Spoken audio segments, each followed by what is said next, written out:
Eu já aproveito de início agradecer o apoio da senadora Vanessa, do senador Regufe, de todos os senadores e senadoras que ontem, no trabalho do senador Romero Jucá, na CCJ e relatoria na Comissão de Assuntos Sociais, no meu caso, definimos a regulamentação do trabalho dos empregados domésticos.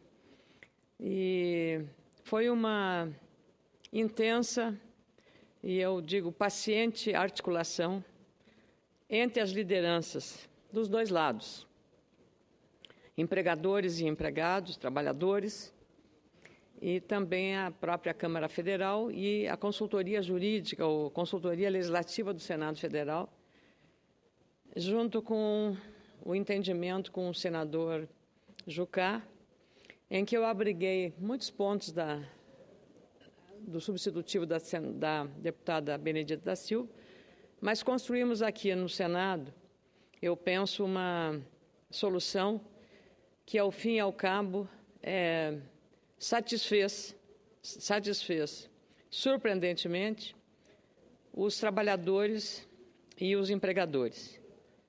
Até porque uma das grandes demandas dos empregados, dos trabalhadores domésticos, era ter o direito de uma contribuição sindical.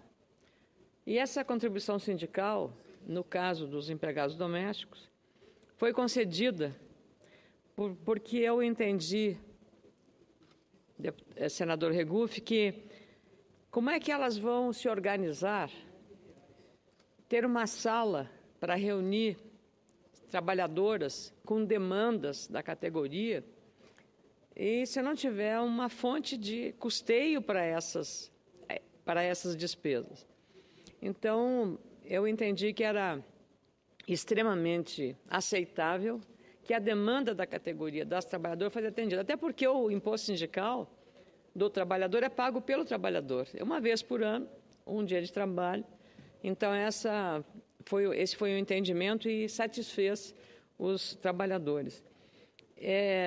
Tivemos um entendimento geral sobre essa matéria, de grande alcance social, e, claro, pela repercussão que a mídia brasileira dá hoje ao tema, ficou claro, primeiro, a nossa preocupação aqui de uma lei equilibrada, segundo, de não onerar o empregador, porque, a partir de agora, ele terá também o encargo do Fundo de Garantia por Tempo de Serviço como condição obrigatória na relação de capital e trabalho, na relação de emprego. Então, serão os 8% da contribuição previdenciária, apesar do governo ter insistido muito de aumentar para 12%, nós entendemos que a oneração poderia representar um estímulo à manutenção da elevadíssima informalidade no setor, que hoje, pelos dados disponíveis, chega a 80%. Com a lei regulamentada, com os direitos assegurados aos trabalhadores domésticos e também ao próprio empregador, penso que ficou alinhavado uma grande concertação que envolveu a Câmara, envolveu o Senado Federal, em duas ocasiões, que a matéria saiu daqui desta casa. E o senador Renan Calheiros, ao pautá-la para essa semana, encontrou uma forma também de dar uma satisfação à sociedade brasileira que aguardava, especialmente a categoria dos trabalhadores, aguardava esta definição. Então, nós contribuímos, sem dúvida, ontem no Senado, um momento muito importante com este avanço em relação à legislação trabalhista.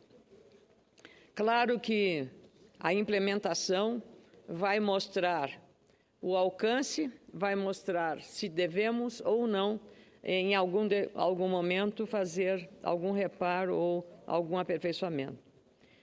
Hoje, senador Regufe, nós tivemos uma audiência na Comissão de Relações Exteriores que o presidente Aloysio Nunes Ferreira, com iniciativa também do senador Aécio Neves e outros membros da CRE, receberam 3 mulheres venezuelanas, esposas de líderes políticos que estão presos nos cárceres daquele país. Presos sem justa causa, se é que se possa falar assim, simplesmente porque são opositores ao governo, ao regime determinado pela República Bolivariana da Venezuela, cujo mentor foi Hugo Chávez, e agora é o presidente Nicolás Maduro, que segue talvez uma linha até mais dura do ponto de vista do enfrentamento com seus adversários políticos. Os depoimentos das mulheres, Mitzi, Lília e Rosa, eles foram expressivos na reafirmação do sofrimento que mães, no caso de Rosa, que perdeu uma filha assassinada na porta da sua casa, e mulheres esposas de líderes que estão presos. Como amanhã, no dia domingo, melhor dizendo, aqui no Brasil e também na Venezuela, nós celebramos com toda a justiça o Dia das Mães, eu pensei na dor desta mãe, Rosa, que é uma dor muito sofrida e muito amarga, porque na face da Rosa, essa mãe venezuelana que perdeu uma filha jovem,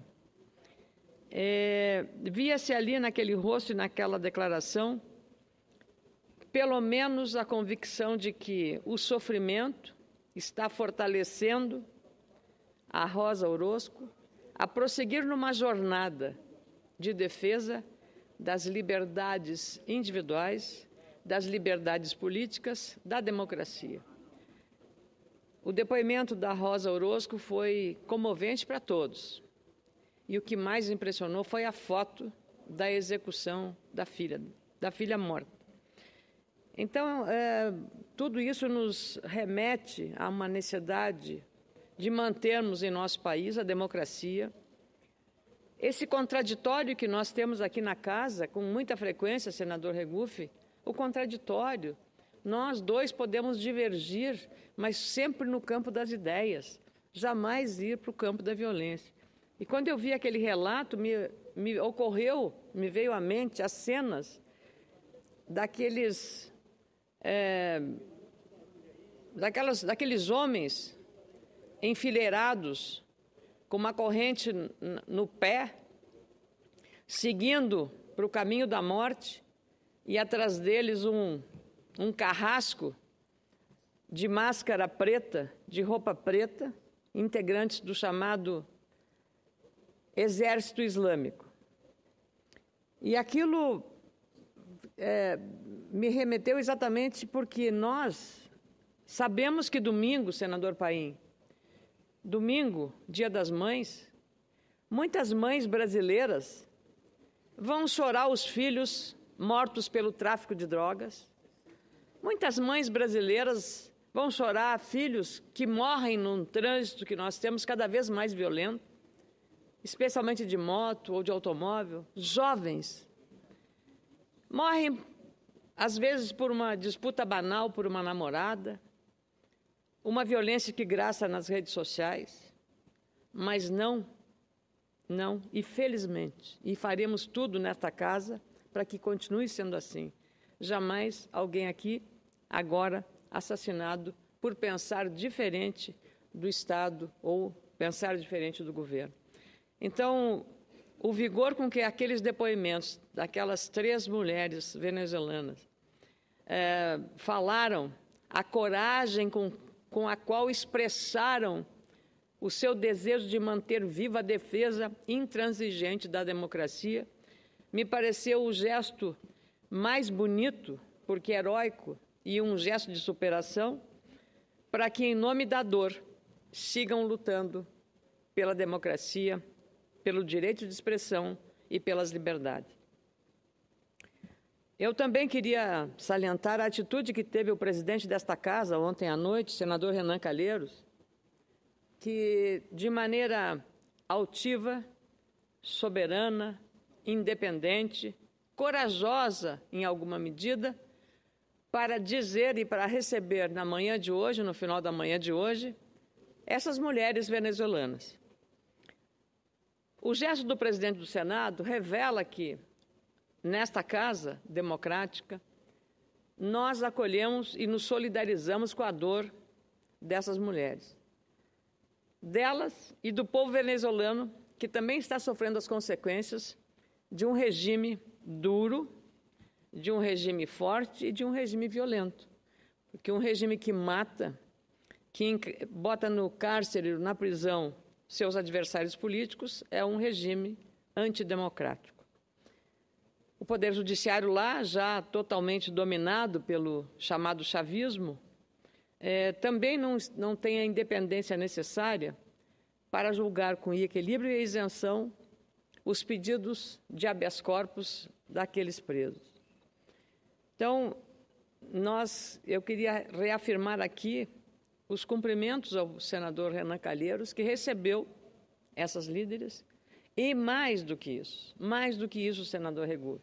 O senador Renan Calheiros, sentado nessa cadeira que está Vossa Excelência agora, ontem à noite, e Vossa Excelência é testemunha, sugeriu, de maneira muito, muito respeitosa, que a presidente Dilma Rousseff, como mulher, e como se disse, vítima de um regime de força de exceção, que ela recebesse essas mulheres venezuelanas.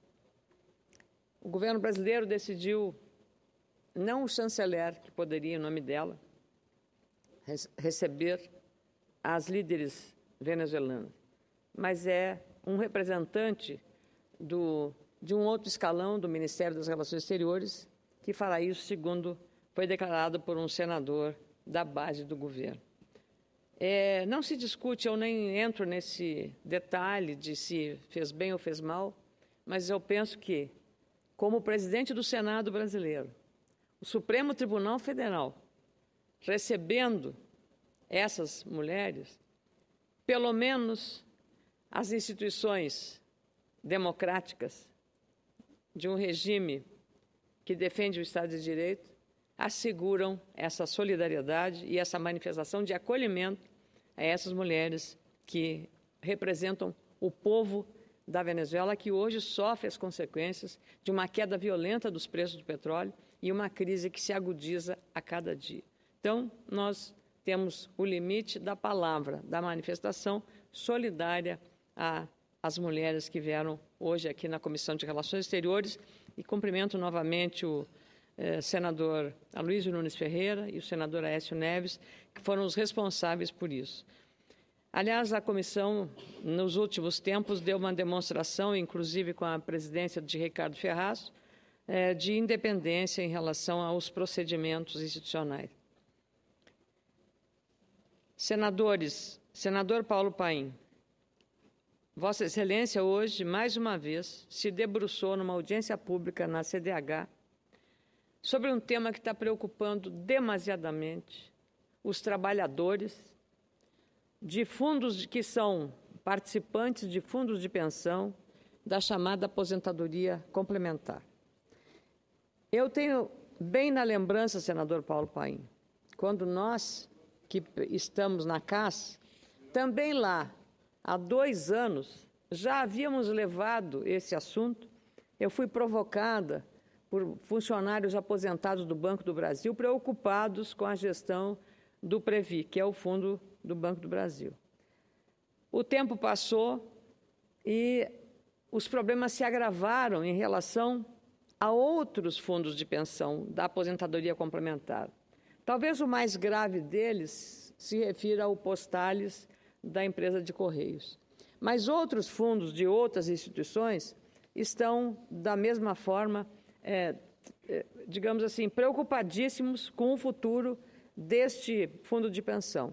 E como o senador Paim e ele mais porque está aqui há mais tempo na casa, acompanhamos o caso Aeros, que foi dramático, um processo realmente doloroso.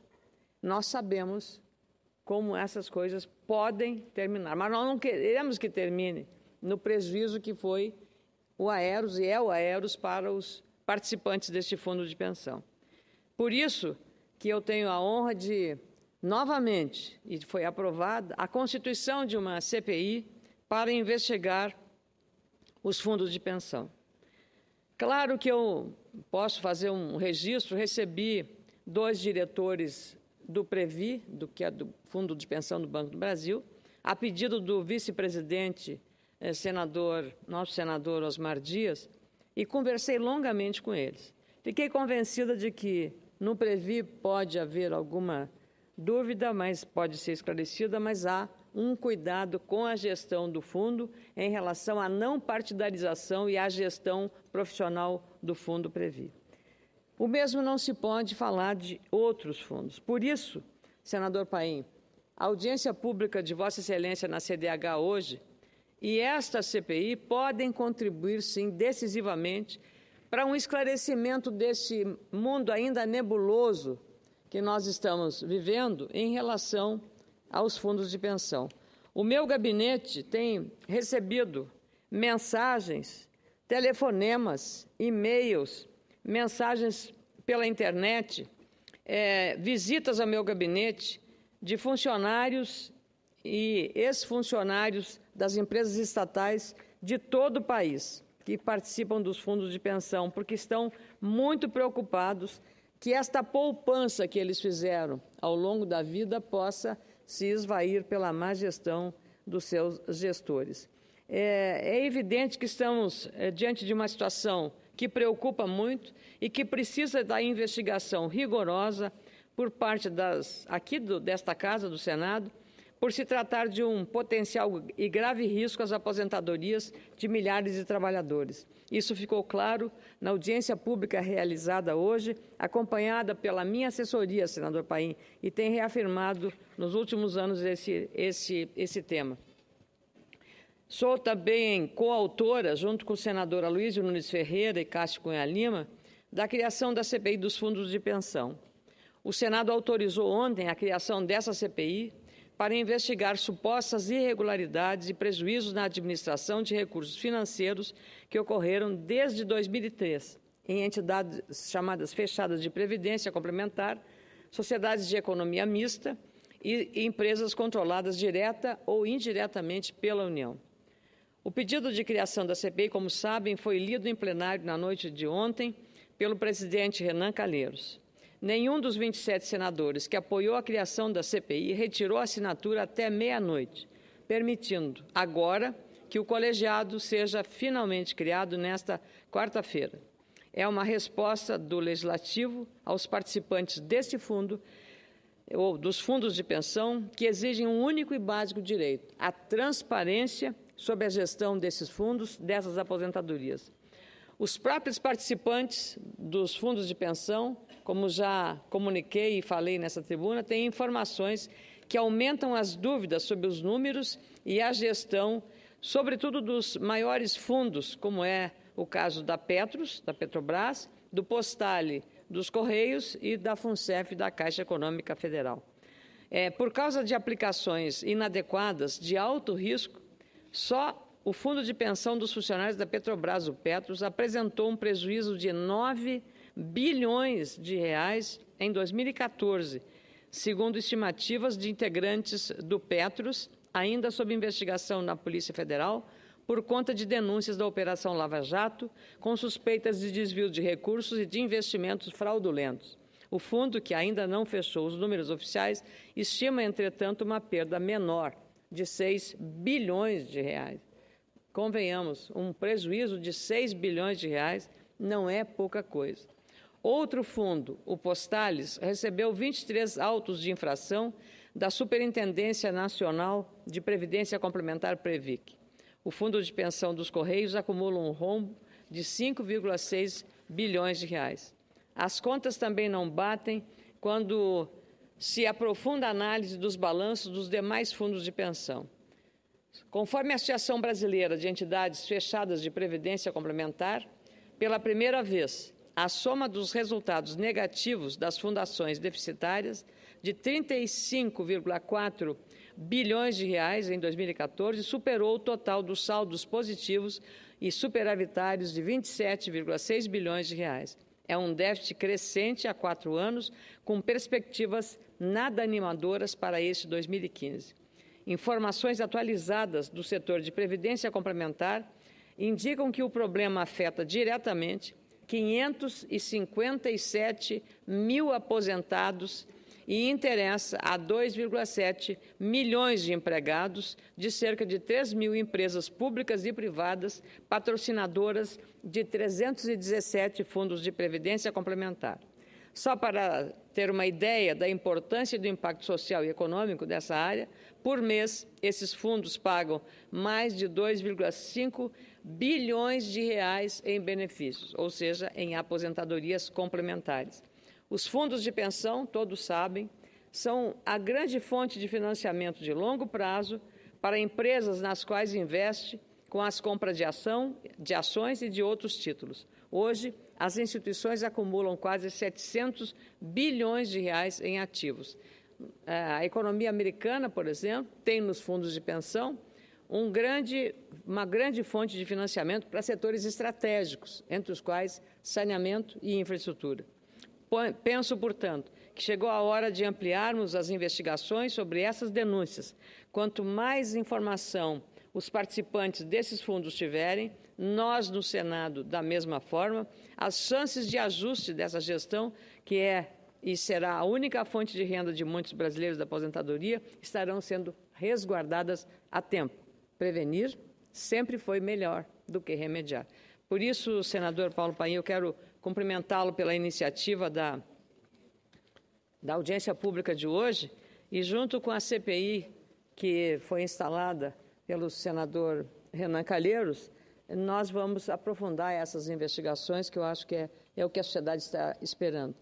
E antes de encerrar, senador Paulo Paim, eu queria só manifestar aqui, porque nós tivemos essa semana, com a bancada feminina no Senado e na Câmara Federal, num café da manhã com o ministro Arthur Quiorio. Não é a primeira reunião e nós, gaúchos, temos um particular interesse, porque o câncer de mama é o maior índice no Rio Grande do Sul.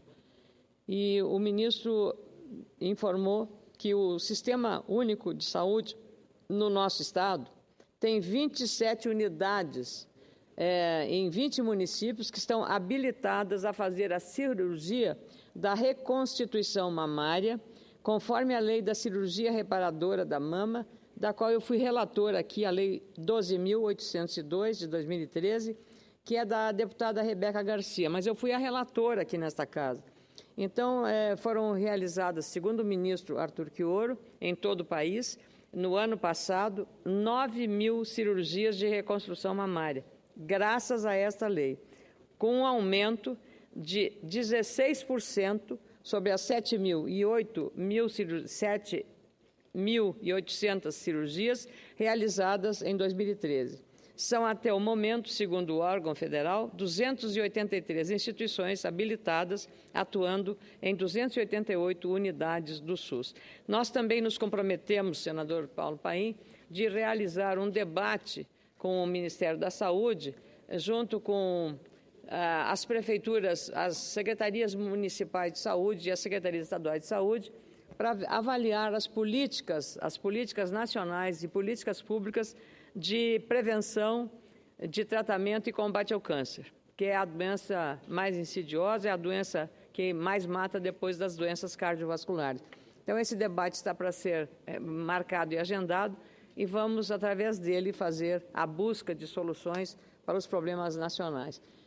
Eu espero apenas que lá no Rio Grande do Sul, senador Paim, que as santas casas de hospitais comunitários recebam os repasses não só do SUS, mas também do governo do Estado, porque eles, por conta de não receber esses recursos, eles fecharam as portas à sociedade. Então, foi limitado o atendimento e isso é uma situação muito grave, porque o dinheiro é preciso repassar para essas instituições e não se pode aceitar que continue esse impasse na área prioritária, que é a área de saúde. Muito obrigada.